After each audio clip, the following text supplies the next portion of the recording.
Here's a way I've used Google Sheets with the class. If you're in Google Drive, you can create a spreadsheet by clicking Create and Spreadsheet. I'm not going to go through those stages, I'm just going to skip to one that I've made earlier. You can see I've given it a title and I've created a task in the spreadsheet for the students to follow. And I've included a URL here that they'll be expected to use to gather some information. Once I've written the task, I'm going to click the Share button, and thanks to Hapara I can type in an email for my whole class, so I just need to have that one email address in there and it will send the same email to all of my students in that class.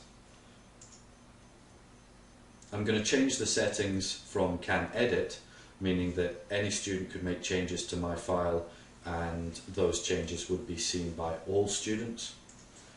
I'm going to change that to Can View, so no student can change that file the way I send it out to them. And in order to get them to complete the work, I want them to do it individually in this case. I'm going to add message and I'm going to tell them to make a copy of the file and to save it in their biology folder. And once I'm happy with that message, I'll click Send.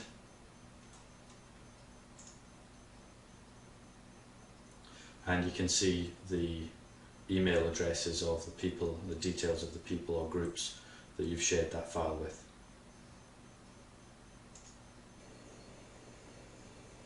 So in here we can see an example of the completed student work. The students recorded the values, done some calculations and produced some graphs. And then down at the bottom they've used the graphs to answer some questions that should test their understanding.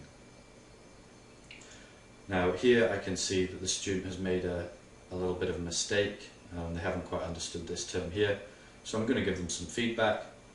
I click on the cell or the statement that I'm interested in. I'm going to click on this little button here, Insert Comment, and then I'm going to give them a little bit of feedback and click the Comment button. And that comment will be saved on the file, and they'll get a notification about that and they'll be able to view the comment and hopefully correct the work based on that.